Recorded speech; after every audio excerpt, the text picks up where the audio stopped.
करना। इसलिए भगवान को, अर्जुन को यह बताना पड़ा कि यह रूप तुम कैसे देख सकते हो। बड़े बड़े देवता भी इस रूप को नहीं देख सकते। आप जानते हैं, जब भी पृथ्वी पर आतताइयों का आक्रांत बढ़ जाता है, जब भी दानव, असुर संतों को, साधुओं को, ब्राह्मणों को परेशान करते हैं, गौ हत्या करते हैं, तो पृथ्वी गाय के रूप में ब्रह्मा जी के पास जाती है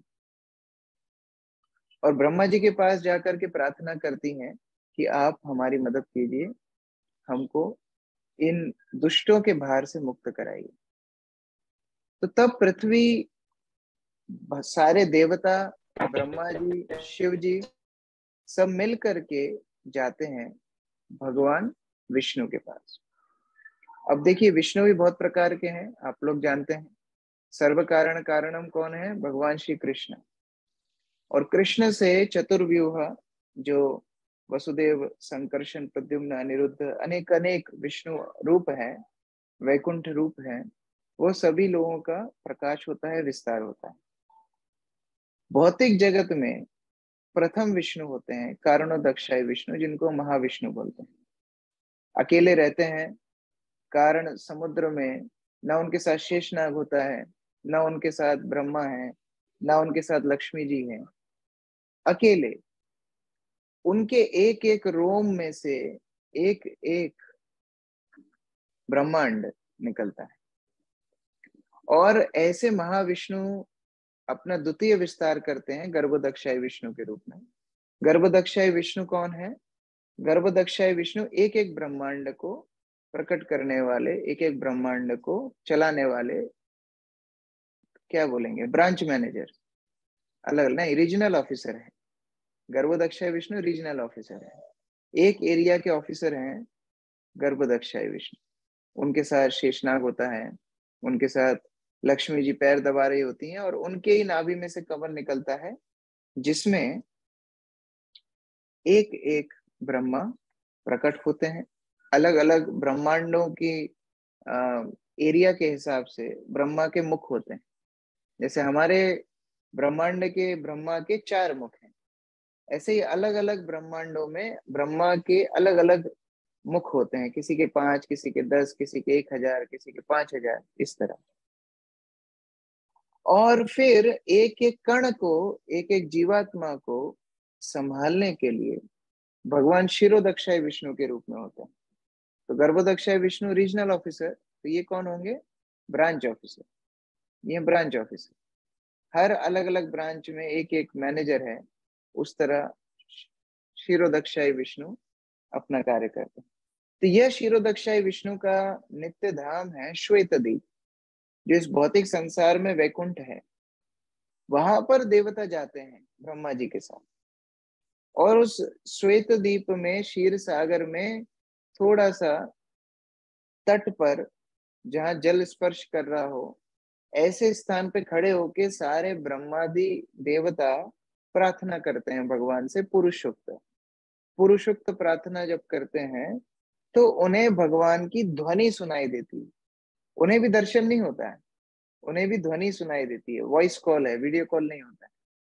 तो ये वॉइस कॉल पे ही बात होती है। ब्रह्मा जी अपनी समस्या बताते हैं और भगवान उनको समाधान बताते हैं, या तो स्वयं प्रकट होने का आश्वासन देते हैं, या कोई और समाधान। अलग अलग परिस्थितियों में भगवान अलग अलग समाधान देते हैं। तो उस प्रकार से यह व्यवस्था जमी हुई है कि चतुर्भुज रूप में भी जो सबसे निकटतम रूप है क्षीरोदक्षाय विष्णु का, उसका दर्शन भी ब्रह्मा आदि देवता नहीं कर पाते।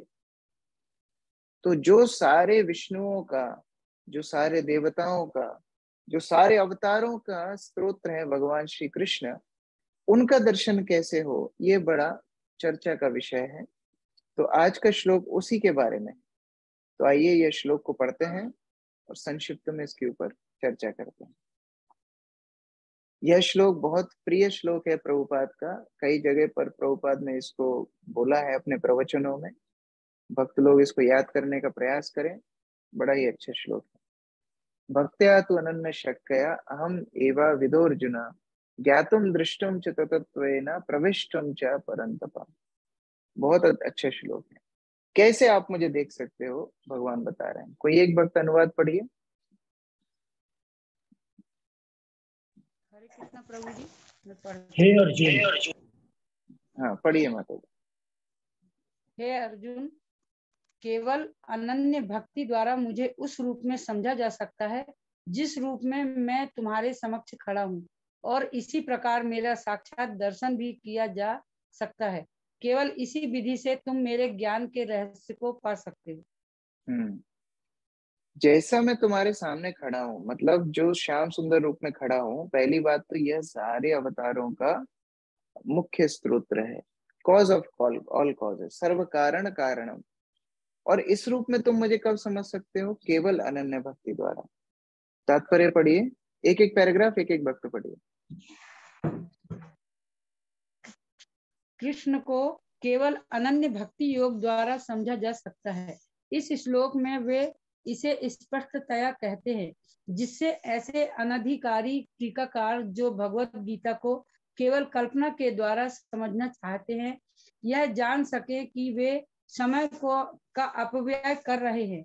कोई यह नहीं जान सकता कि वे किस प्रकार चतुर्भुज रूप में माता के गर्भ से उत्पन्न हुए और फिर तुरंत ही 2 भुजाओं वाले रूप में बदल गए। ये बातें ना तो वेदों के अध्ययन से समझी जा सकती है, न दार्शनिक चिंता द्वारा। अतः यहाँ पर स्पष्ट कहा गया है कि ना तो कोई उन्हें देख सकता है और ना इन बातों का रहस्य ही समझ सकता है। किंतु जो लोग वैदिक साहित्य के अनुभवी विद्यार्थी हैं, वे अनेक प्रकार से वैदिक ग्रंथों के माध्यम से उन्हें जान सकते हैं। इसके लिए अनेक विधि विधान है, और यदि कोई सचमुच उन्हें जानना चाहता है तो उसे प्रामाणिक ग्रंथों में उल्लेखित विधियों का पालन करना चाहिए। वह इन नियमों के अनुसार तपस्या कर सकता है। उदाहरणार्थ, कठिन तपस्या के हेतु वह कृष्ण जन्माष्टमी को, जो कृष्ण का आविर्भाव दिवस है, तथा मास की दोनों एकादशियों को उपवास कर सकता है। जहाँ तक दान का संबंध है, यह बात साफ है कि उन कृष्ण भक्तों को यह दान दिया जाए जो संसार भर में कृष्ण दर्शन को या कृष्ण भावनामृत को फैलाने में लगे हुए हैं। कृष्ण भावनामृत मानवता के लिए वरदान है। रूप गोस्वामी ने भगवान चैतन्य की प्रशंसा परम दानवीर के रूप में की है, क्योंकि उन्होंने कृष्ण प्रेम का मुक्त रीति से विस्तार किया, जिसे प्राप्त कर पाना बहुत कठिन है। अतः यदि कोई कृष्ण भावनामृत का प्रचार करने वाले व्यक्ति को अपना धन दान में देता है, तो कृष्ण भावनामृत का प्रचार करने के लिए दिया गया यह दान संसार का सबसे बड़ा दान है। और यदि कोई मंदिर में जाकर विधि पूर्वक पूजा करता है, भारत के मंदिरों में सदा कोई ना कोई मूर्ति, सामान्यतया विष्णु या कृष्ण की मूर्ति रहती है, तो यह भगवान की पूजा करके तथा उन्हें सम्मान प्रदान करके उन्नति करने का अवसर होता है। नौ सिखियों के लिए भगवान की भक्ति करते हुए मंदिर पूजा अनिवार्य है, जिसकी पुष्टि श्वेताश्वर उपनिषद में 6.2 ठीक है माता जी। हुई है। तो देखिए, यहाँ शिला प्रभुपाद के तात्पर्य से हम देख सकते हैं, हम जब नौसिखिया भक्त इन तात्पर्यों को पढ़ते हैं तो हमें शायद समझ में ना आए कि प्रभुपाद कितने सिस्टमैटिकली इन तात्पर्यों को गणना करते हैं, कितने सिस्टमैटिकली इनकी रचना करी है प्रभुपाद ने। वास्तव में जब प्रभुपाद अपनी स्वयं की पुस्तकें पढ़ते थे तो भक्त पूछते थे, प्रभुपाद ये तो आपने ही लिखी है, आप क्यों पढ़ते हैं? प्रभुपाद बोलते, नहीं मैंने नहीं लिखी है, भगवान श्री कृष्ण ने मुझे बोला, मैंने लिखा है। तो ये वास्तव में भगवान श्री कृष्ण ने ही ये तात्पर्यों की रचना की है, नहीं तो इतने सहज रूप से गीता को समझाना, कितने सारे दार्शनिक, प्रभुपाद शुरू में बता रहे हैं तात्पर्य में, उन्होंने प्रयास किया गीता को समझाने का, लेकिन अर्थ का अनर्थ कर दिया और ज्यादा ढक दिया। जैसे सार्वभौम भट्टाचार्य की कथा हम देखते हैं, चैतन्य महाप्रभु जब जगन्नाथपुरी गए, प्रथम बार संन्यास लेने के बाद दौड़ते हुए श्री मंदिर में अंदर प्रवेश किया, गरुड़ स्तंभ से आगे बढ़े, और सीधा जगन्नाथ बलदेव सुभद्रा के मुख्य गर्भगृह में प्रवेश कर गए, दर्शन करके वहीं मूर्छित हो गए।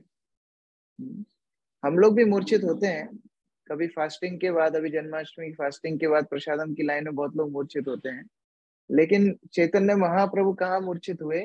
भगवान जगन्नाथ बलदेव सुभद्रा को देख करके वहीं मूर्छित हो गए। तो लोगों को लगा पता नहीं कौन है, यहाँ आके बेहोश हो गया।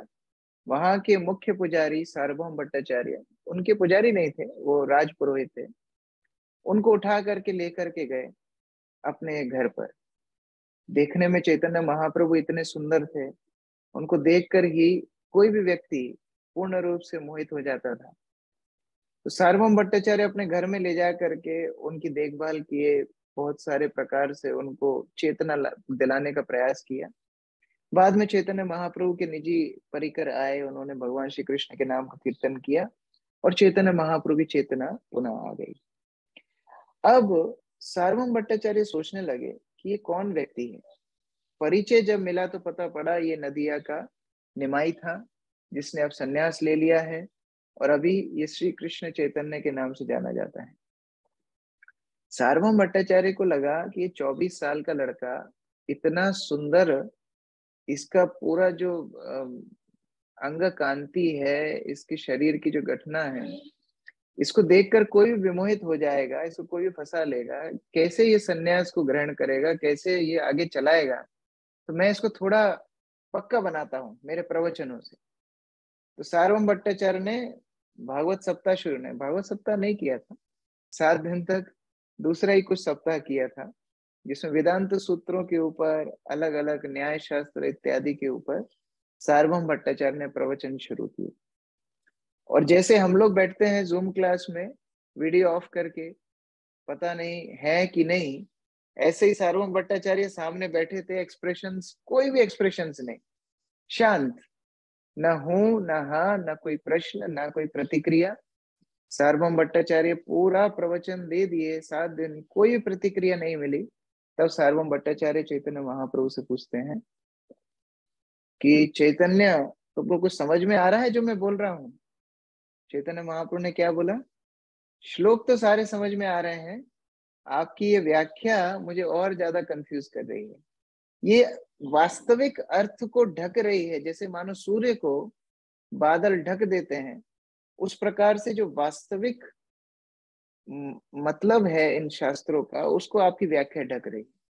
तो उसी प्रकार ये जो दार्शनिक अलग अलग गीता के ऊपर अपना अपना प्रवचन देते हैं, वह स्वयं भी उस अर्थ को नहीं समझ पाते और दूसरों को भी नहीं बता पाते। श्रील भक्ति सिद्धांत सरस्वती बोलते हैं, जैसे मानो कोई शहद की बोतल को बाहर से चाटे तो उसको कितनी मधुरता मिलेगी, उसी प्रकार से ये गीता के अंदर प्रवेश वास्तव में कर ही नहीं पाते हैं।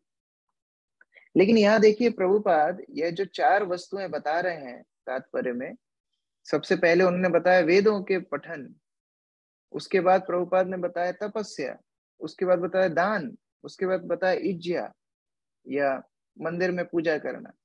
तो ये चारों वस्तुएं प्रभुपाद ने अपने आप नहीं गठित करी है। आप इससे पहले वाला श्लोक देखिए, इससे पहले वाले श्लोक में कृष्ण क्या बोल रहे हैं?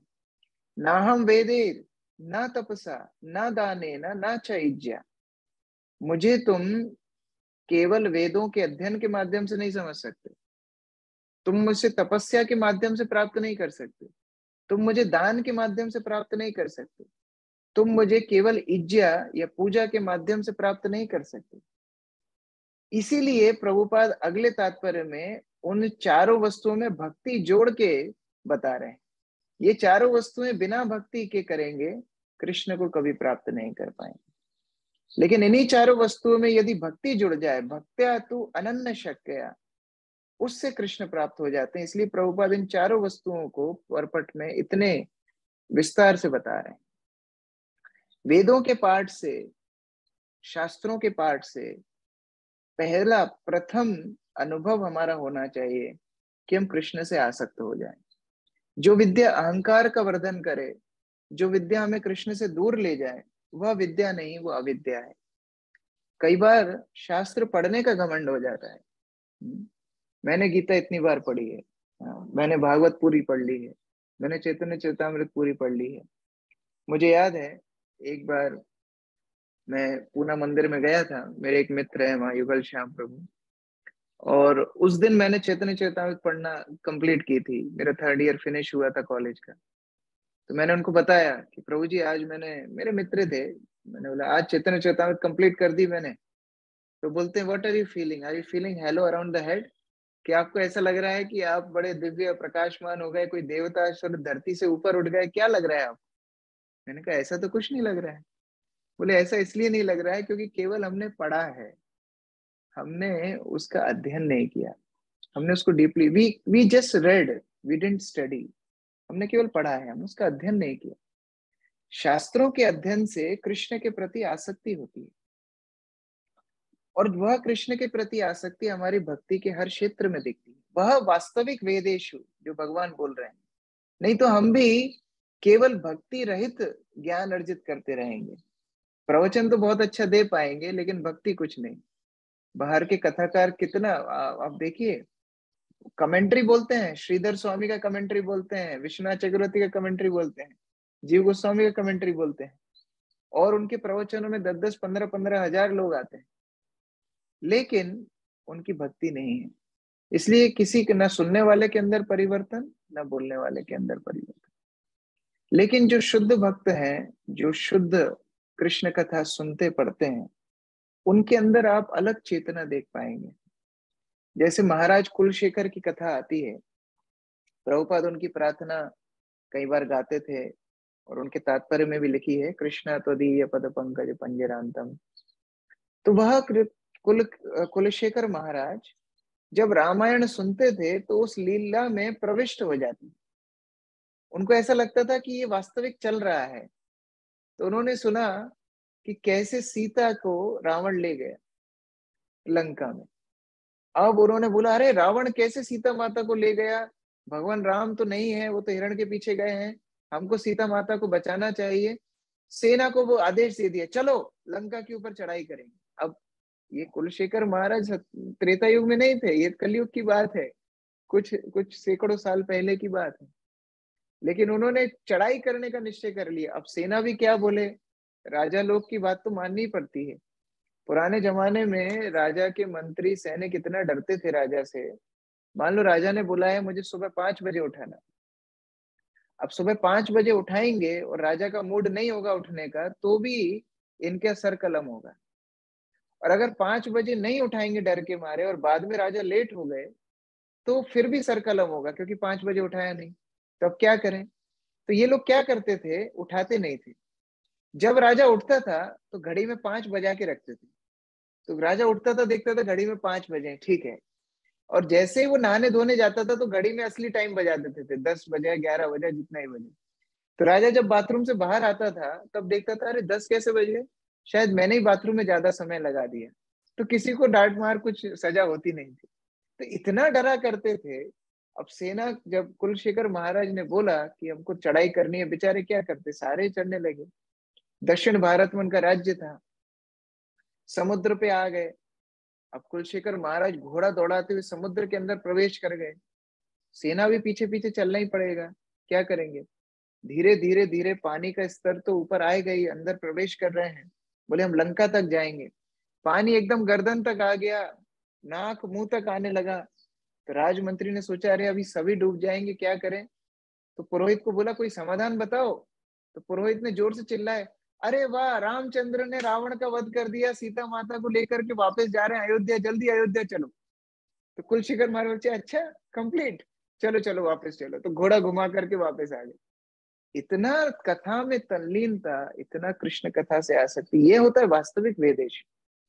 जो भगवान की कथा में इतना चला जाए, भले ही उसको शास्त्र ठीक से पढ़ना ना आए, भले ही उसका प्रोनाउंसिएशन, उसका शास्त्र श्लोक को पढ़ना, याद रखना, यह सब उतना निपुणता ना हो, लेकिन भगवान भक्ति देखते हैं।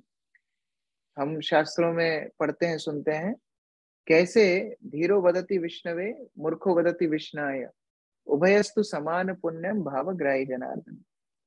चाहे कोई व्यक्ति विष्णवे बोले चाहे विष्णाय बोले, संस्कृत के विचार से क्या गलत है क्या सही है, व्याकरण के विचार से, वह भगवान नहीं देखते हैं। भगवान क्या देखते हैं? भावग्राही जनार्दन, भगवान भाव देखते हैं, भक्ति देखते हैं।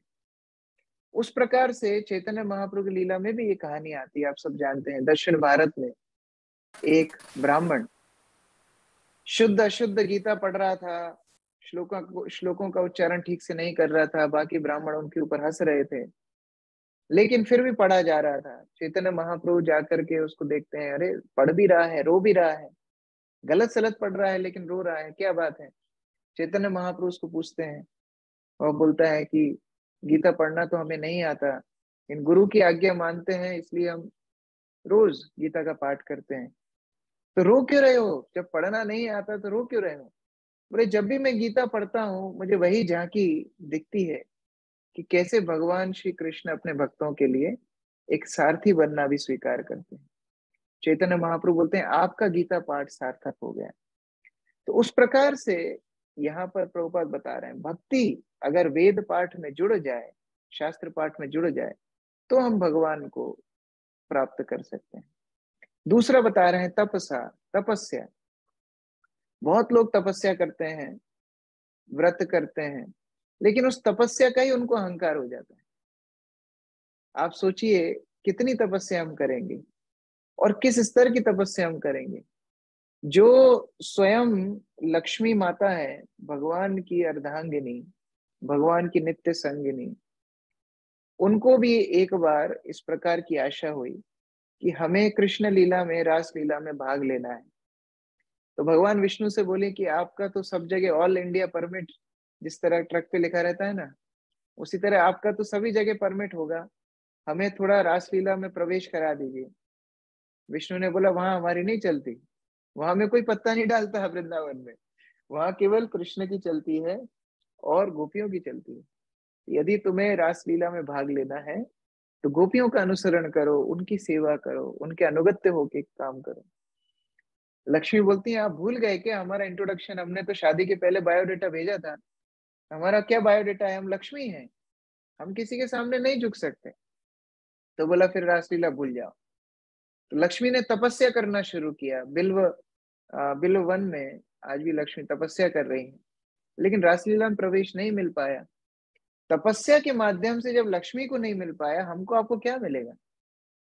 चैतन्य महाप्रभु की लीला में भी हम देखते हैं, महाप्रभु श्रीवास आंगन में कीर्तन किया करते, सभी भक्तों के साथ रोज पूरा रात हरे कृष्ण कृष्ण कृष्ण हरे हरे, हरे राम राम राम हरे हरे, रोज संकीर्तन होता, पूरी रात चलता। एक दिन महाप्रभु बोलते हैं हमें आनंद नहीं आ रहा है, कोई ऐसा पात्र इधर है जिसको नहीं होना चाहिए। तो उधर से श्रीवास ठाकुर ने बोला हाँ महाप्रभु, एक ब्रह्मचारी को मैंने छुपा करके रखा है, दूध पीता है और कुछ ना आहार ना कुछ अन्न, कुछ भी नहीं, केवल दूध के ऊपर जीता है, इतना तपस्वी था, मैंने सोचा उसको कीर्तन में बुला लेता हूँ। महाप्रभु ने बोला तपस्या के माध्यम से कृष्ण नहीं मिलते, केवल दूध पीने से भगवान मिलते होते तो डेयरी वाले सबसे पहले शुद्ध भक्त बनते, है ना। दूध पीने तपस्या से भगवान नहीं मिलते हैं, भगवान भक्ति से मिलते हैं। तो उस प्रकार तपस्या में यदि कृष्ण भक्ति जुड़ जाए, कल जैसे एकादशी थी, प्रभुपाद जन्माष्टमी के बारे में तात्पर्य बोल रहे हैं, जन्माष्टमी आने वाली है। वास्तविक तपस्या क्या होगी? जन्माष्टमी का व्रत किया लेकिन उठने की नहीं बन रही, पलंग पे पड़े हुए हैं, ना तो मंदिर कोई प्रोग्राम में गए ना सेवा की, क्या फायदा?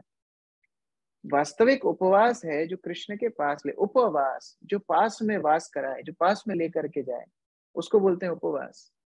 तपस्या का अर्थ है जो कृष्ण के पास लेकर के जाए।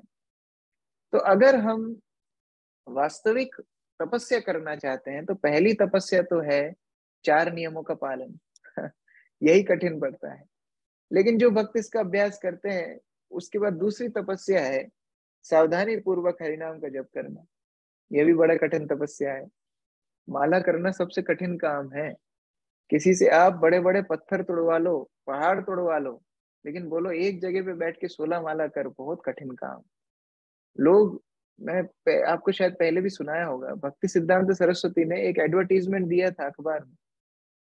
उन्होंने एडवर्टीजमेंट दिया कि अगर कोई हमारे मठ में आएगा, हम उसको फ्री एकोमोडेशन देंगे, फ्री प्रसाद देंगे, फ्री मेडिकल देंगे, फ्री केयर रखेंगे, पूरा ध्यान हम लोग रखेंगे।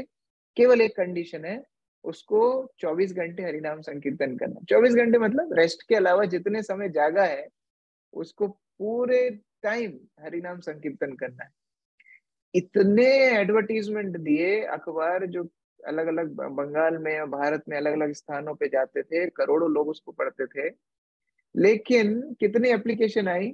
केवल एक एप्लीकेशन आई, और वही एक व्यक्ति को श्रील भक्ति सिद्धांत सरस्वती ने दीक्षा दी, और उनको कृष्णदास बाबा जी प्रभुपाद के बहुत प्रिय गुरु भाई थे। वो एक मात्र व्यक्ति उस करोड़ों व्यक्तियों में से निकले जो तैयार हुआ हरिनाम संकीर्तन हमेशा करने के लिए। इतना सरल काम नहीं है, बहुत बड़ी तपस्या है। और थोड़ा आगे बढ़ेंगे, भक्तों के समूह में जब सेवा वेवा करेंगे तो प्रभुपाद बोलते थे और कठिन तपस्या है सबके साथ कॉपरेट करके एक साथ चलना, ये और भी बड़ी तपस्या है। हमेशा सबके साथ एक साथ भक्ति में आगे बढ़ना बहुत बड़ी तपस्या। तो उस प्रकार ये तपस्याएं कृष्ण के पास जब ले जाएंगी तब वास्तविक तपस्या होगी। फिर तीसरा बोल रहे हैं दाने ना, दान के माध्यम से भगवान को प्राप्त नहीं किया जा सकता, लेकिन वही दान में यदि कृष्ण भक्ति जुड़ जाए। कृष्ण वहीन दान तो बहुत लोगों ने दिया है, कर्ण भी दानी था, कृष्ण को प्राप्त नहीं कर पाया। एक और कथा भागवत में सुंदर आती है दान की। एक राजा थे महाराज नृगा। महाराज नृगा इतने दानी थे, रोज हजारों गाय ब्राह्मणों को दान करते। अब एक दिन ऐसा हुआ कि जब वो दान कर रहे थे, एक ब्राह्मण को हजारों गाय दान की और दूसरे ब्राह्मण को भी हजारों गाय दान की। अब क्या हुआ कि इस ब्राह्मण की गायों में से एक गाय कूद करके दूसरे ब्राह्मण की टोली में चली गई। अब 2 बार दान हो गया, क्या करें? दोनों ब्राह्मणों ने घर जाके गिनती करी होगी। गिनती करने में पता पड़ा एक के पास कम है, दूसरे के पास सारी है। दोनों में लड़ाई शुरू हो गई, नहीं ये गाय हमारी है, नहीं ये गाय हमारी है। बाद में नृगा महाराज के पास जाके खबर दी। नृगा महाराज को समझ में आया कि नहीं, दान करते समय क्या हुआ, इनकी टोली में से एक गाय इधर चली गई, डबल बार दान हो गई, तो 2 बार एक ही वस्तु दान हो गई। तो उन्होंने बोला कोई समस्या नहीं, हम दोनों को और हजार हजार गाय दे देंगे। ब्राह्मणों ने बोला नहीं, ये मजाक नहीं है, आपने संकल्प करके गाय का दान दिया है, हमको वही गाय चाहिए। अब कैसे 2 ब्राह्मणों को एक गाय कैसे दें? कोई कलयुग का व्यक्ति होता मूर्ख, बोलता काट दो, है ना, गो हत्या कर देता। लेकिन ये तो कलयुग का व्यक्ति नहीं था, बोला ये एक गाय को 2 ब्राह्मणों को कैसे दें? बड़ी समस्या में पड़ गए। दोनों ब्राह्मण रुष्ट होके चले गए। अब ये नृग महाराज जब अपने शरीर को त्याग करते हैं, यमराज उनको बोलते हैं बताइए पहले अच्छा चाहिए कि पहले बुरा चाहिए? तो नृग महाराज ने शायद बंगाली प्रसाद लिया होगा, तो बंगाली प्रसाद में पहले कड़वा आता है, फिर मीठा बाद में आता है। तो उन्होंने बोला कि एक काम कीजिए, पहले हमको बुरे कर्म ही दे दीजिए, इसको कंप्लीट कर लेंगे, फिर आराम से अच्छे कर्मों का फल लेंगे। तो यमराज ने बोला ठीक है, आपने वह जो गाय का कांड किया था, एक गाय 2 ब्राह्मणों को दान कर दी थी, उसके लिए आपको हम छिपकली बनाएंगे। अरे इतना भयंकर दंड!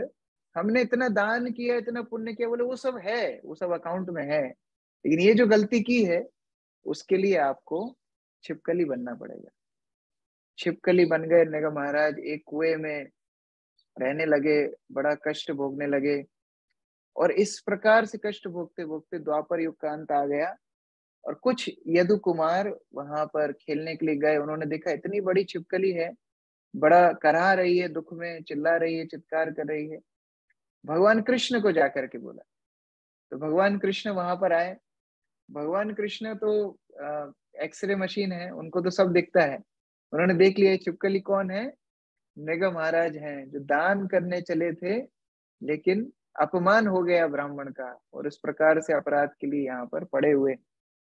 तो छिपकली को बाहर निकाल करके भगवान श्री कृष्ण ने उसको जैसे ही स्पर्श किया, वो दिव्य रूप में आकर के उनकी मुक्ति हो गई। कहने का अभिप्राय, दान के माध्यम से हम स्वयं का भला भी नहीं कर सकते। थोड़ी सी त्रुटि होगी, हम और बड़ी समस्या में पड़ जाएंगे। लोग भिखारियों को दान करते हैं, अपाहिजों को दान करते हैं, वही भिखारी वही पैसे को लेकर के कोई भी पाप कृत्य करेगा, या भोजन भी खाएगा और कृष्ण भक्ति नहीं करेगा तो गीता के अनुसार तो पाप ही खा रहा है ना, भुंजते थे अघम पापम, तो पाप ही तो खा रहा है। भोजन भी यदि खाएगा आपके दान से तो वह तो पाप ही खा रहा है, तो पाप कर्म कर रहा है, तो पाप आपको लगेगा। और इसीलिए दान, कृष्ण भक्ति विहीन जो दान है वह तो और बंधन का कारण है, उससे कृष्ण नहीं मिल सकते। लेकिन वही कृष्ण भक्ति का दान हम दूसरों को प्रचार के माध्यम से करें, वह दान सर्वश्रेष्ठ दान है, और प्रचार जो करता है वह कृष्ण का बड़ा प्रिय हो जाता है। ऐसा व्यक्ति जितना भी दान करे उसका भंडारा कभी कम नहीं होगा। हम भागवत में सुनते हैं नंद महाराज ने जब नंदोत्सव बनाया था कृष्ण के जन्म में, तो भंडारे के भंडारे दान कर रहे थे। और नंद महाराज कौन थे? नंद महाराज एक ग्वाल ही तो थे। 9 लाख गाय थी लेकिन थे तो एक ग्वाल, ऐसे कोई बड़े चक्रवर्ती सम्राट नहीं थे। तो भंडारे के भंडारे दान कर रहे थे, ब्राह्मण ले लेके जा रहे थे, इतना अपनी बैलगाड़ियों पे सामान नहीं रख पा रहे थे। लोग सोच रहे थे नंद महाराज ने बिना जीएसटी के इतना काला धन रखा कैसे, इसको मोदी ने पकड़ा नहीं कैसे, इतना सामान है कैसे, भंडारा खत्म क्यों नहीं हो रहा है। तो आचार्य लोग बताते हैं नंद महाराज लक्ष्मी को दान कर रहे थे और एक एक ब्राह्मण को पूरा भंडारा खाली कर रहे थे। लेकिन लक्ष्मी ये सोच रही थी हमारे पतिदेव अभी घर में आए और हम घर छोड़ के कैसे चले जाएं। तो घर की बहुओं को पीछे का रास्ता पता होता है, तो पीछे के रास्ते से लक्ष्मी बार बार अंदर आ रही।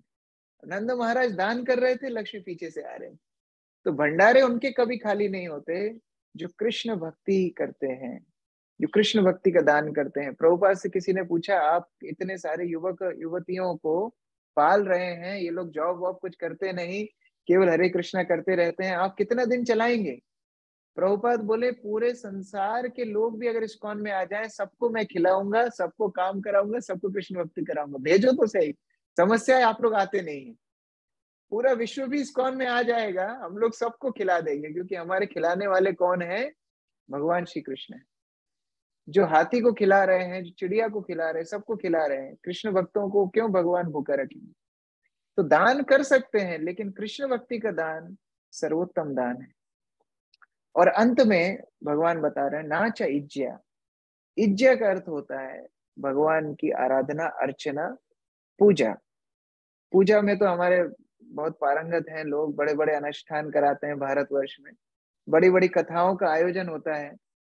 और लोगों को पूछो कि वो कथा में क्या अच्छा लगा तो बोलेंगे बहुत अच्छी गद्दी बिछाई थी, स्पीकर बहुत अच्छा था, और वहां पर उन्होंने एलईडी स्क्रीन भी लगाई थी, और कथा के बाद बढ़िया पूरी सब्जी हलवा का प्रसाद भी मिलता था। पूरी डिटेल बता देंगे। और फिर उनको पूछो कथा में क्या सुना था, वो तो याद नहीं है, कथा याद नहीं है, बाकी सब डिटेल उनको याद रहेगी। डेकोरेशन कौन सा हुआ था, और पुजारी जी ने कपड़े कौन से पहने थे, सब याद रहेगा। बड़े बड़े यज्ञ होंगे, सारी डिटेल याद रहेगी, लेकिन सरल कृष्ण कथा क्या चल रही है वह याद नहीं रहेगी। इसलिए जो कलयुग के भगवान है जगन्नाथ, उनकी पूजा बड़ी अनोखी है। जगन्नाथ के पुजारी उनको पूजा कैसे करते हैं, भोग कैसे अर्पित करते हैं? एक प्लेट भगवान को लगाते हैं, जो शबर लोग 1 महीना सेवा करते हैं उस समय पर जब मंदिर बंद रहता है, एक प्लेट भगवान की, एक प्लेट खुद की, और वहीं मंदिर वेदी पर बैठ जाते हैं, खुद की प्लेट लेके, भगवान की प्लेट लेके। और जगन्नाथ को कालिया बोलते हैं, बोले कालिया खा, तू भी खा मैं भी खाता हूँ, वहीं बैठ के खुद भी खाते हैं, वहीं जगन्नाथ को खिलाते हैं। ये रही पूजा। जिसमें भक्ति है भगवान तो उसी के वश में है। भक्त्या तु अनन्य शक्य, अनन्य भक्ति के माध्यम से भगवान भक्तों को प्राप्त होते हैं।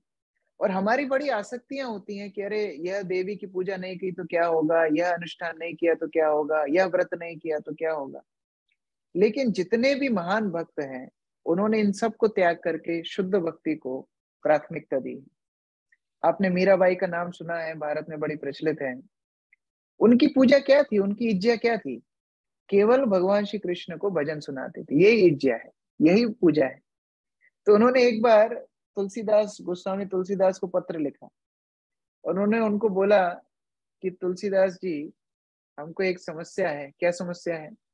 बोले हम पूजा नहीं कर पाते हैं, भगवान कृष्ण की पूजा करनी चाहिए, अभिषेक करना चाहिए, बड़े वस्त्र अलंकार पहनाना चाहिए, अब घर वाले तो सपोर्ट करते नहीं, कैसे करेंगे?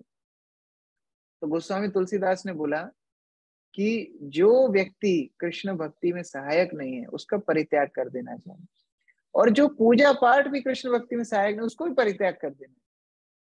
तो मीराबाई ने फिर एक पत्र लिखा पुनः। उन्होंने बोला अगर मैं ऐसा त्याग कर दूंगी सारे विधि विधानों का, सारे परिवारजनों का, तो क्या मेरा तिरस्कार नहीं होगा? तो तुलसीदास ने फिर उनको रिप्लाई पत्र लिखा। तुलसीदास ने बोला क्या प्रहलाद का तिरस्कार हुआ जिसने पिता का त्याग किया? क्या विभीषण का तिरस्कार हुआ जिसने भाई का परित्याग किया?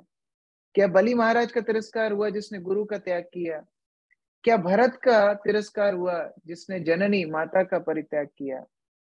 क्या शबरी का तिरस्कार हुआ जिसने वैदिक जो पूजा अर्चना की पद्धति है उसका ही परित्याग कर दिया? भोग हम लगाते हैं, सूंघना भी पाप है, शबरी तो चक करके बेर खिला रही, उसने तो पूरी विधि विधानों का त्याग कर दिया। क्या उसका तिरस्कार हुआ? क्या गोपियों का तिरस्कार हुआ जिन गोपियों ने सब कुछ छोड़ के केवल कृष्ण की आराधना की? वास्तविक अनन्य भक्ति भगवान को आकर्षित करती है। हम लोग कहाँ अलग अलग रीति रिवाजों में लगे हुए हैं, लेकिन कृष्ण शुद्ध भक्ति को ग्रहण करते हैं और ऐसे ही शुद्ध भक्तों को प्राप्त होते हैं। प्राप्ति नहीं होते हैं, ऐसे शुद्ध भक्तों के पीछे पीछे भगवान भागते हैं। मैं अभी कुछ दिन पहले मंदिर में खड़ा था, एक भक्त मुझे बोलते हैं कि प्रभु जी गंगा इत्यादि नदियां स्वयं पवित्र हैं, तो वो क्यों भक्तों के सानिध्य में पवित्र होना चाहती है? तो हम चर्चा कर रहे थे, उसी में डिस्कशन में आया कि गंगा इत्यादि नदियों की क्या बात है, भगवान श्री कृष्ण स्वयं भक्तों के पीछे पीछे भागते हैं पवित्र होने की। एकादश स्कंद में उद्धव गीता में भगवान उद्धव को बोलते हैं निरपेक्षा मुनिम शांतम निर्वैरण समदर्शनम। जो निरपेक्ष भक्त हैं, जो शुद्ध भक्त हैं, उनके पीछे पीछे मैं भागता हूँ, अंग्री रेणु भी, उनके चरणों की रेणु से मैं पवित्र होता हूँ, उनके पीछे पीछे मैं भागता हूँ। ऐसे अनन्य भक्ति की शक्ति है। गोपियों का जो तुलसीदास जी बता रहे थे, गोपियों ने सब कुछ जो छोड़ा, और गोपियों में सर्वाधिक कृष्ण से प्रेम करने वाली श्रीमती राधा रानी, कृष्ण उनके पीछे पीछे भागते हैं। तो इस प्रकार की अनन्य भक्ति द्वारा कृष्ण प्रसन्न होते हैं, कृष्ण भक्तों को अपना सानिध्य देते हैं, और ऐसे ही शुद्ध भक्तों को भगवान का श्याम सुंदर रूप का दर्शन होता है। इस प्रकार से इस तात्पर्य में, बहुत लंबा तात्पर्य, हम तो एक ही पैराग्राफ चर्चा कर पाए, लेकिन अभी 8 बज गए, इससे आगे बढ़ना फिर आप लोग अगली बार आएंगे नहीं, तो इतना ही चर्चा करते हैं। हरे कृष्ण। श्रील प्रभुपाद की जय। श्रीमद् भगवद गीता यथारूप की जय। हरे कृष्णा। प्रभु जी दंडवत प्रणाम। किसी का कोई? हरे कृष्णा प्रभु जी दंडवत प्रणाम। हरे कृष्णा दंडवत प्रणाम। हरे कृष्ण। किसी का कोई प्रश्न है? किसी का कोई प्रश्न है तो बोल सकते हैं। हरे कृष्ण। सुजाता माता जी। हरे कृष्णा प्रभु जी। जैसे अभी आप बता रहे थे कि जो भिखारी हैं और अपाहिज है उन लोगों को नहीं देना चाहिए, अन्यथा हम उनके पाप के भागीदार होते हैं। तो जो राधेश्याम प्रभु है, उनके इन लेक्चर्स, उन्होंने बताया कि अगर हम कभी भी नहीं देते हैं तो हमारा हृदय कठोर हो जाता है। तो वो सुनने के बाद फिर मैं देने लग गई थी। तो इसको कैसे समझ सकते हैं? देना नहीं देना वो बड़ी बात नहीं है। जहाँ प्रभुपाद तात्पर्य बता रहे हैं, दान देना ही है, कृष्ण भक्ति का दान देना है। आपको भिखारियों को देना है, प्रसाद दीजिए। प्रसाद दे करके आप उनको कृष्ण भक्ति में धीरे धीरे ला सकते हैं, क्योंकि प्रसाद खाएंगे अंदर जाएगा, चेतना में शुद्धि होगी। कपड़े देना है, बांटना है, कृष्ण को अर्पित करके कपड़े बांटिए, वो भी प्रसाद है। रशिया में प्रचार हुआ कैसे, एक भक्त गुलाब के बहुत सारे फूल लाता था, भगवान को अर्पित करता था, और गुलाब के फूल बांटता था कि आज मेरा बर्थडे है, आप ये फूल लीजिए। तो वो फूल सूंघ सूंघ के भक्त बन गए। तो इस प्रकार देना बुरा नहीं है, लेकिन कृष्ण भक्ति साथ में देना है। यही तो हमने आज चर्चा की। दान, तपस्या, वेद पाठ, पूजा, ये बुरे नहीं है। कृष्ण भक्ति विहीन है तो निरर्थक है, कृष्ण भक्ति अगर साथ में जुड़ी है तो सार्थक है। तो उस प्रकार से उनको कृष्ण भक्ति में आगे बढ़ाने का प्रयास हमको करना है। ये वास्तविक दान है। और गरीबों को ही क्यों दान? मैं तो बोलूंगा गरीब ज्यादा सुखी है, जो अमीर है वो ज्यादा परेशान है, उनको कौन दान देगा? आप सोचिए, जो गरीब लोग होते हैं मंदिर के सामने आते हैं, लाइन में लग के प्रसाद भी ले लेते हैं। जो थोड़े अमीर लोग आते हैं, हम तो मंदिर में फेस्टिवल में देखते हैं, अमीर लोग होते हैं वो लाइन देख के चले जाते हैं, हम घर पे खाएंगे। लेकिन वो ये नहीं समझते हैं कि ये प्रसाद है, ये केवल पेट नहीं भरेगा, ये आत्मा की तृप्ति करेगी। तो गरीब अमीर क्या, सबको कृष्ण भक्ति की जरूरत है। इसलिए हमें सबको कृष्ण भक्ति के माध्यम से मदद करना है, वो वास्तविक दान है। ठीक है, हरे कृष्णा प्रभु जी, दंडवत प्रणाम। धन्यवाद, प्रणाम। कौन बोल रहे हैं? श्यामा सुंदरी, राधिका दासी की मम्मी। हाँ, हरे कृष्णा माता जी। हरे बताइए कृष्णा। माता जी, कैसे हैं? बहुत अच्छा लगा, इतना अच्छा लगा, वृंदावन जाके आए अभी, 2 हरे दिन कृष्णा, पहले ही आए। जय हो, वृंदावन धाम की जय। और क्लास मुझे बहुत अच्छी लगी, आपको पता है, इतनी खुश हो गई मैं। कल एकादशी की, आज आपकी क्लास सुन ली मैंने, बहुत अच्छा लगा। थैंक यू माता जी। हरे और हमेशा कृष्णा। प्रयत्न करूंगी, मैं आती रहूंगी, आपकी क्लास अटेंड करूंगी। थैंक यू माता जी। हरे कृष्ण। मित्रविंदा माता जी। हरे कृष्णा प्रभु जी, दंडवत प्रणाम। प्रभु जी, जैसे दाने के विषय में मुझे पूछना था, जैसे अभी माता जी ने पूछा, तो जैसे अभी आपने बताया कि हम दान देते हैं तो भगवान को अर्पित करके ही देना चाहिए, तो प्रसादम है, तो उनका चित्त शुद्ध हो जाता है। तो प्रभु जी, जब अपन एक बार किसी को भी दान देंगे तो क्या उससे चित्त शुद्ध हो जाएगा? क्या उसको कंटिन्यूटी रहेगी, तभी तो चित्त शुद्ध होगा उसका? शुरुआत तो हो जाएगी, खाता तो खोल दिया कम से कम आपने, उसको बोलते हैं अज्ञात स्वीकृति। अब जैसे अज्ञात जी, अज्ञात रूप से उन्होंने प्रसाद लिया या जगन्नाथ का दर्शन किया, रथ खींचा, कभी भक्तों का सानिध्य प्राप्त किया, तो उनका अकाउंट खुल गया। अभी कृष्ण भक्ति उनको जरूर मिलेगी, पचने में जी, टाइम जरूर लगता है, लेकिन मिलती जरूर है। ये कृष्ण भक्ति का ये जो प्रसाद अपन बांटते हैं, हो जी, सकता है 1 दिन में पचे, 2 दिन में पचे, 10 साल में पचे, 10 जन्मों में पचे, पचने में टाइम लग सकता है, लेकिन वो कृष्ण भक्ति जरूर प्रदान करेगा। थैंक यू प्रभु जी। हरे कृष्णा, दंडवत प्रणाम। और हम लोग तो हिंदी में कहावत है ना, अंधा मामा से जी, काना मामा ना, काना मामा से अंधा मामा ना, उल्टा जी, बोला, जी, अंधा मामा से काना मामा अच्छा। तो उसी प्रकार डेली देंगे तो अच्छा ही है, लेकिन डेली नहीं दे पाएंगे, कम से कम एक बार तो देंगे, उससे उसका अकाउंट तो शुरू होगा। उस प्रकार जी, से सोचना चाहिए। थैंक यू प्रभु जी। हरे कृष्णा। हरे कृष्ण। परमेश्वरी राधिका माता जी। हरे कृष्ण।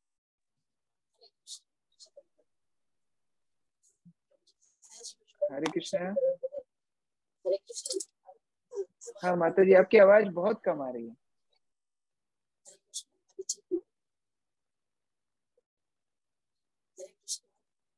हाँ बताइए माता जी। हरे कृष्ण। हाँ अभी ठीक है, अभी ठीक है। ओके,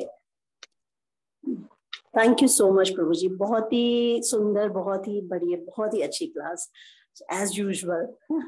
और प्रभु जी, मेरा क्वेश्चन ये है कि जैसे आपने शुरू में कहा कि जो गहराई में मोती लेना चाहते हैं, गहराई में डूबना चाहिए। सो मेरा जो पर्सनल है कि भगवत गीता की मेरी बहुत इच्छा करती है कि मैं पढ़ूं, उसको समझूं। मैंने भक्ति शास्त्री भी इसी वजह से किया कि मैं प्रभुपाद की बुक्स को, जो भी हम लोग भक्ति शास्त्री में पढ़ेंगे, तो उनको अच्छे से मैं जानना समझना चाहती हूँ। मतलब ये एक समझने के लेवल से, क्योंकि ज्ञान है तो आप और आगे प्रोग्रेस कर सकते हो। सो बट जब मैं पर्सनल रीडिंग करती हूँ, मुझे वो श्लोकों में, जैसे आज आपने इतने डिटेल से, इतने सुंदर से समझाया, वो गहराई में नहीं जा पाती, तो मेरी पढ़ने की रुचि खत्म हो जाती है। सो प्लीज मुझे एडवाइस कीजिए कि किस तरह से मैं रेगुलर बेसिस पे इन शास्त्रों को पढूं, सो जो रुचि भी बनी रहे, और जो मतलब कि मेरी एक जो आत्मा की तृप्ति होती रहे साथ में। हो सकता है मैं अपना क्वेश्चन समझा पाई हूँ। मैं समझ में पा रहा हूँ। एक्चुअली यह समस्या अधिकांश भक्तों के साथ है, मैं भी उसको फेस कर रहा हूँ। जब हम अकेले शास्त्रों को पढ़ते हैं तो बड़ी कठिनाई होती है समझने में, सुनने में, और उसको रेगुलरिटी रखने में। और रेगुलरिटी हो भी तो उसमें वास्तविक जो आनंद है, रस है, जो आना चाहिए, वो नहीं आ पाते हैं। लेकिन वही चीज जब हम भक्तों से सुनते हैं, समझते हैं, तो ज्यादा सहज हो जाता है। मैंने अभी एक एक्सपेरिमेंट करके देखा था मैंने भागवत जब पढ़ी थी अकेले, उसमें एक अलग प्रकार से समझ थी। और अभी हमारे मंदिर में श्रील राधा गोविंद स्वामी महाराज आए थे, तो जिस दिन से वो आए थे मैंने उनके कुछ प्रवचन डाउनलोड किए ऑनलाइन। और वो क्या करते हैं, एक एक श्लोक को पढ़ते हैं, एक एक श्लोक को, एक एक शब्द को समझाते हैं और फिर अगले श्लोक पे जाते हैं। उनकी कथा इस तरह होती है। तो मैंने क्या किया, 8वें स्कंद से उनका एक लेक्चर सुना। 8वां स्कंद सामने खोला, एक श्लोक वो सामने मैं पढ़ रहा हूँ और उनका लेक्चर भी चल रहा है।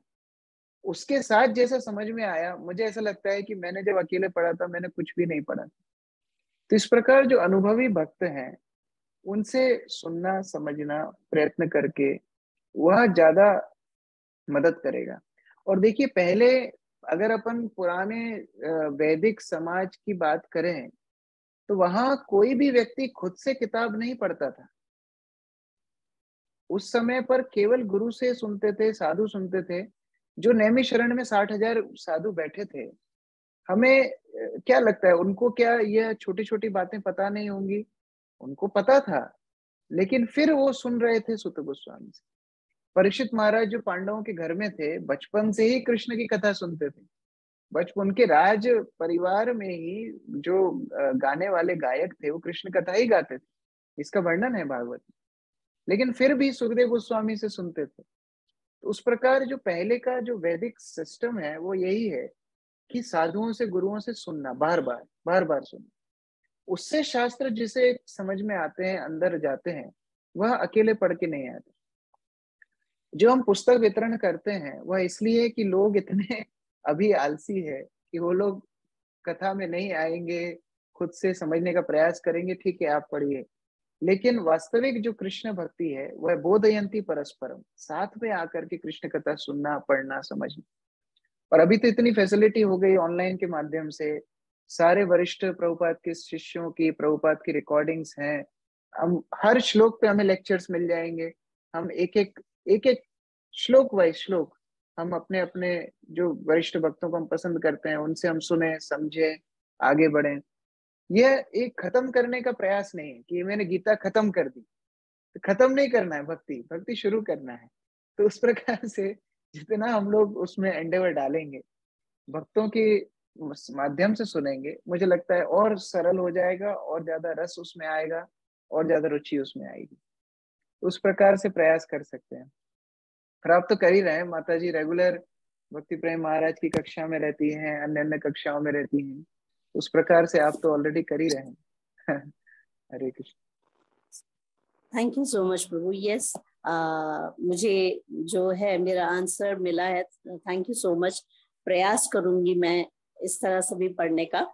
तो बहुत ही thank you so much. Thank you. Thank you माता जी। हरे कृष्ण। सचिन प्रभु जी। हरे कृष्णा प्रभु जी, धन्यवाद वेरी मच। आज तपस्या और दान के विषय में बहुत कुछ कंसेप्ट क्लियर हुआ है कि इनके पीछे का आधार कृष्ण भक्ति, कृष्ण प्रेम होना चाहिए, तभी हमारी तपस्या या हमारा दान सफल होता है। तो जी प्रश्न ये है कि एक दुविधा भी रहती है कि अगर हमारे पास लिमिटेड बजट हो, कभी कहीं हम गए हैं या, तो हमें एक तो होता है डायरेक्ट मंदिर में दान कर देना, गौ सेवा है, कई प्रकार की सेवा के हमारे मन में भावना होती है। लेकिन जो भक्त हमें कृष्ण भक्ति के प्रचार कर रहे हैं उनकी सेवा में, जैसे कि हमें श्रील प्रभुपाद जी ने स्पष्ट रूप से वर्णन किया है कि वो सर्वश्रेष्ठ दान होता है। तो हम अगर 4-5 जगह अगर भक्ति में देने के बजाय अगर केवल और केवल कृष्ण भक्ति में प्रचार करने वाले वैष्णव भक्त को हम सहयोग करें, तो क्या हम, मतलब हमारे मन में ये हो सकता है हमने सभी प्रकार का दान कर दिया, डायरेक्ट वैष्णव भक्त जो बिल्कुल, वह सर्वोत्तम दान है। कृष्ण भक्ति के प्रचार में सहायता देना सर्वोत्तम दान है, क्योंकि हम अपने निजी रूप से किसी को कितनी मदद कर पाएंगे। लेकिन वही दान जैसे हम गुरु महाराज के हाथ में देंगे, गुरु महाराज उस प्रकार से पूरी पृथ्वी भ्रमण करके प्रचार करेंगे, वो हजारों लाखों लोगों का उद्धार कर सकते हैं। तो उस प्रकार से कृष्ण भक्ति का जो प्रचार कर रहे हैं उनको सहायता करना चाहिए। वह उस दान में सब कुछ सम्मिलित है। उस प्रकार से आपने सही बात कहा, सर्वोत्तम दान है जो कृष्ण भक्ति के प्रचार में सहायक हो। और दान केवल पैसे से ही नहीं होता है। जो कृष्ण भक्ति का प्रचार कर रहे हैं वह भी अपने आप में दान है। किसी को कृष्ण कथा सुनाना दान है, किसी के सामने कीर्तन करना दान है, ये तो और सर्वोत्तम दान है। आप अपने कॉलोनी में हफ्ते में एक बार संकीर्तन कीजिए, वह बहुत बड़ा दान है। इस प्रकार के दान पैसे देने के दान से भी बड़ा दान है। हमें याद है, हम बहुत जब छोटे थे, सुबह सुबह गर्मियों की छुट्टी में लेट उठते थे, स्कूल जब रहता था तो स्कूल ही चले जाते थे, लेकिन जब गर्मियों की छुट्टी 2 महीने की होती थी, सोते थे, तो एक व्यक्ति अकेला ढोलक लेके निकलता था सुबह 6:30 6:15 के आसपास, और बड़े सुंदर तरीके से गाता था, श्री कृष्ण गोविंद हरे मुरारी, हे नाथ नारायण वासुदेवा।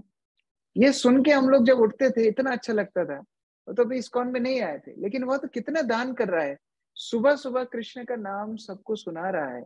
इससे बड़ा दान और क्या होगा। तो कृष्ण भक्ति का दान करना यह सर्वोत्तम दान है। आप धन दे पाए चाहे ना दे पाए, वो सेकेंडरी है। ठीक है, थैंक यू प्रभु जी, हरे धन्यवाद। सीता माता जी। हरे कृष्ण प्रभु जी, दंडवत प्रणाम।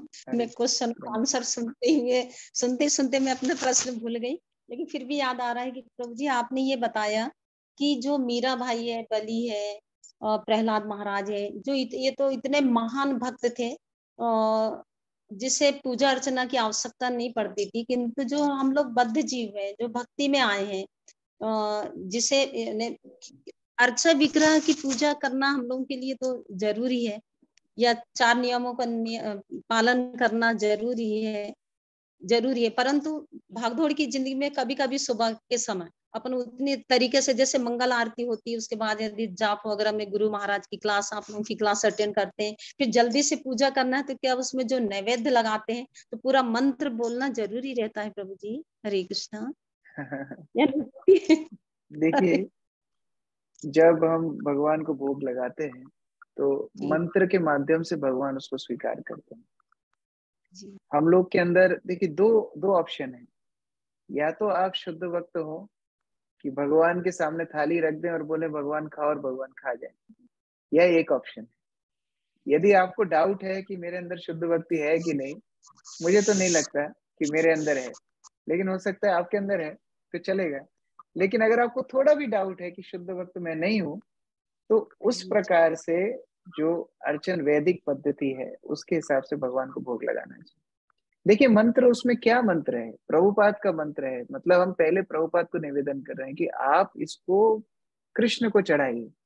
हम नहीं भोग लगा सकते, गुरु भगवान को भोग लगाते हैं, हम केवल गुरु को प्रार्थना करते हैं, आप भोग लगाइए। उस प्रकार से मंत्र तो बोलना चाहिए। और देखिए, मैंने पिछली बार भी एक बात बताई थी, भगवान बोलते हैं गीता में, कालोस्मी, मैं काल हूं, मैं समय हूं। जो गंभीर भक्त है, जो भगवान को प्रार्थना करेगा कि मैं आपकी सेवा ठीक से करना चाहता हूं, आपको समझ में ही नहीं आएगा कि आप इतने सारे काम इतने कम समय में कैसे कर लिए। आपने सुबह उठ के मंगला आरती भी कर ली, तुलसी आरती भी कर ली, आपने जप भी कर लिया, आपने अच्छे से भोग भी बना के खिला दिया, आप सब कुछ भगवान उतने ही काल में लंबा समय कर देंगे, आपको समझ में ही नहीं आएगा। यह भगवान की नैनो टेक्नोलॉजी। तो उस प्रकार से गंभीरता से भगवान को सेवा करना चाहिए। भगवान स्वयं सुविधा बनाएंगे आपकी सेवा करने के लिए, ठीक है ना। लेकिन पहले से ही हम इंग्लिश में बोलते हैं कटिंग द कॉर्नर्स। पहले से ही अगर हम थोड़ा सा ढीले पड़ जाएंगे तो फिर भगवान कैसे हमारी मदद करेंगे। उस प्रकार से वैदिक विधि पालन करना चाहिए। और देखिए, वही तो प्रभुपाद तात्पर्य बोल रहे हैं ना। प्रभुपाद पूजा छोड़ने के लिए नहीं बोल रहे हैं, प्रभुपाद बोल रहे हैं भक्ति सहित पूजा करो। अर्चा विग्रह की पूजा करना है, भक्ति सहित करो। पाठ करना है, वैदिक शास्त्रों को पढ़ना है, भक्ति सहित पढ़ो। दान करना है, भक्ति सहित करो। वही प्रभुपाद बता रहे हैं, ठीक है। हरे कृष्ण प्रभु जी, धन्यवाद। हरे कृष्ण। वृंदावनेश्वरी माता जी। हरे कृष्ण प्रभु जी, दंडवत प्रणाम।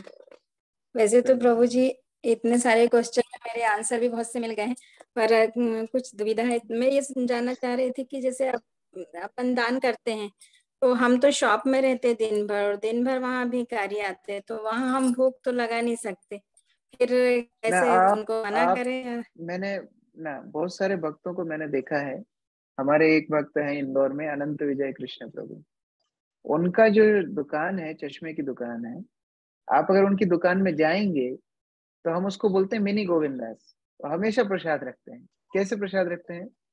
उन्होंने कुछ सूखा प्रसाद स्टोर करके रखा है, जैसे शक्कर पारे होते हैं, खाजा होता है, इस तरह स्टोर कर, जो भी आता है उसको दे देते हैं। और सुबह अपने जगन्नाथ को फ्रूट्स भोग लगाते हैं, वो फ्रूट्स ताजे ताजे ले जाते हैं दुकान में, जो भी आता है उसको देते हैं। भिखारी ही क्यों, कस्टमर को भी देते हैं। वो तो दोना रखा है छोटा सा, उसमें देते हैं प्रसाद। तो उस प्रकार से आप रख सकते हैं कुछ ड्राई प्रसाद आपकी दुकान में। जो भी कोई भिक्षुक आता है उसको कुछ प्रसाद देके रवाना करना चाहिए। देखिए, देने की प्रवृत्ति जाना नहीं चाहिए। गृहस्थ लोगों का धर्म है दान। प्रभुपाद जी आत्म साक्षात्कार का विज्ञान पुस्तक में लिखते हैं, गृहस्थ लोगों को प्रसाद पाने के पहले अपने दरवाजे पे खड़े होकर के चिल्लाना चाहिए, कोई भूखा तो नहीं है, कोई भिक्षुक तो नहीं है, ऐसे 3 बार बुलाना चाहिए। यदि कोई ना आए तो फिर प्रसाद स्वीकार करना चाहिए। अभी अगर हम ऐसे करने जाएंगे तो लग रहा है भूखे ही रह जाएंगे, क्योंकि लोगों को पता पड़ जाएगा कि वृंदावनेश्वरी माता जी के यहाँ पर डेली प्रसाद मिलता है। तो कम से कम इतना ना कर पाए तो कम से कम जो खुद से आपके द्वार पे आए हैं कुछ तो देना चाहिए। भगवान का प्रसाद, ड्राई प्रसाद रखिए, दान कीजिए उस प्रकार। ठीक है प्रभु जी। और हम लोग जब से हमारी दीक्षा हुई थी 2016 से हम नगर संकीर्तन करते थे। अभी 1-2 साल से यहाँ सेंटर बन गया तो नगर संकीर्तन बंद हो गया। वहाँ पे मतलब प्रोग्राम वगैरह होते हैं तो टाइम एडजस्ट नहीं होता। तो नगर संकीर्तन ज्यादा जरूरी है कि प्रोग्राम ज्यादा जरूरी है? देखिए, वह जरूरी है जो भक्त आपको गाइड कर रहे हैं, वो जो बता रहे हैं वो सबसे जरूरी है। भक्ति स्वतंत्रता से नहीं होती, स्वच्छंद भक्ति नहीं होती। भक्ति हमेशा अनुगत्य में होती है। ये भक्ति जो वरिष्ठ भक्त जैसा बता रहे हैं वह सबसे ज्यादा जरूरी है। वह बोलते हैं, आपको जो गाइड कर रहे हैं लोकली, वो बोलते हैं कि आप संकीर्तन कीजिए, वो ज्यादा जरूरी है। वो बोले नहीं, आप संकीर्तन मत कीजिए, प्रोग्राम अटेंड कीजिए, वो ज्यादा जरूरी है। तो उस प्रकार से हम खुद की, जैसे दुकान मेडिकल में जाके हम चूज नहीं करते हैं ना, ये दवाई का डब्बा अच्छा लग रहा है ये दे दो, ऐसा तो नहीं करते हैं। जो डॉक्टर लिख के देता है वही दवाई लेके आते हैं। उस तरह आप डिसीजन मत लीजिए, जो आपको गाइड कर रहे हैं उनसे पूछिए कि प्रभु जी मेरे लिए क्या जरूरी है लोकल, तो वो जो बताएंगे वह सबसे ज्यादा जरूरी है। ठीक है, क्योंकि नगर संकीर्तन करते थे तो बहुत लोग देखते थे, तो आजकल सब पूछते हैं कि आपका नगर संकीर्तन क्यों बंद कर दिए, बहुत अच्छा लगता था, सुबह सुबह सुन लेते थे। वही चीज मंदिर जो सेंटर है उनके साथ मिलके कीजिए। ऐसा हो सकता है कि हफ्ते में एक दिन सब सेंटर के भक्त मिलके संकीर्तन कर सकते हैं। मिलके सामूहिक भक्ति करना है, संघ कीर्तन। संकीर्तन मतलब क्या होता है? अकेले नहीं, सबके साथ सम्यक रूपेण कीर्तन संकीर्तन। तो सभी लोगों को मिलके साथ में भक्ति करना है, उसको संकीर्तन बोलते हैं। ठीक है हरे कृष्ण। परमेश्वरी माता जी। यस प्रभु। अच्छा, आपका हैंड रेस पहले से होगा पुराना, ठीक है। रंजना माता जी। हरे कृष्ण प्रभु जी, दंडवत प्रणाम। yes. मेरा छोटा सा क्वेश्चन है, जैसे अभी आपने बताया कि गृहस्थों को बाहर निकल के आवाज देना चाहिए, तो अभी के समय में तो हम नहीं दे पाते हैं आवाज, कौन भूखा है क्या है। जैसे कल रत्नभूषण प्रभु जी ने हम लोगों को आत्म साक्षात्कार की जो बुक पढ़ा रहे हैं उसमें प्रभुपाद जी ने जो बोले थे, जैसे अभी आपने बताया कि गृहस्थों को बाहर निकल के आवाज देना चाहिए, तो ये तो हम नहीं कर पाते। लेकिन घर में जैसे प्रभु जी, जैसे कभी कभी भिक्षुक आते हैं तो वो लोगों को अपन खाना के लिए बोलो, जैसे प्रसाद देने का बोलो या कुछ अनाज देने के लिए बोलो, तो वो नहीं लेते हैं, वो बोलते हैं कि नहीं पैसे चाहिए। तो क्या पैसे देना चाहिए या नहीं देना चाहिए प्रभु जी? देखिए, भिक्षुक कभी भी, अगर इस प्रकार का भिक्षुक है कि वह चयन करे कि उसको क्या मिलना चाहिए, तो वास्तविक भिक्षुक नहीं। देखिए, बच्चा है, छोटा बच्चा, अगर आपसे सिगरेट मांगेगा तो क्या आप सिगरेट देंगे? नहीं देंगे। तो उसी प्रकार से भिक्षुक है, आप कृष्ण प्रसाद दे सकते हैं, उनको मदद कर सकते हैं, लेकिन अगर वो अड़ेगी है हम पैसा लेंगे और बाद में जाके शराब पिएंगे तो हम थोड़ी देंगे। तो उस प्रकार आपको भी थोड़ा विवेकी बनना है। भक्त मतलब चतुर होना चाहिए। जय जन कृष्ण वजह से ही बड़ो चतुर, चतुर होना चाहिए। उस प्रकार से आपको डिस्टिंक्शन करना है दान कैसा। गीता में भगवान ने 3 प्रकार का दान बताया है। तमोगुणी दान, रजोगुणी दान से बचना है। हम सतोगुणी दान, कृष्ण भक्ति का दान करेंगे। अगर व्यक्ति नहीं लेना चाहता है, उनका दुर्भाग्य है, उसमें हम मदद नहीं कर सकते। ठीक है, ठीक है प्रभु जी। हरे कृष्णा। थैंक यू प्रभु हरे जी। कृष्ण। ठीक है, बहुत बहुत धन्यवाद। मैं क्षमा चाहता हूँ, बहुत ज्यादा समय हो गया, और फिर अगले बार मंगलवार को मिलेंगे। हरे कृष्ण, धन्यवाद प्रणाम। श्रील प्रभुपाद की जय। हरे कृष्ण प्रभु जी, हरे कृष्णा धन्यवाद प्रणाम। हरे कृष्ण प्रभु जी, धन्यवाद प्रणाम।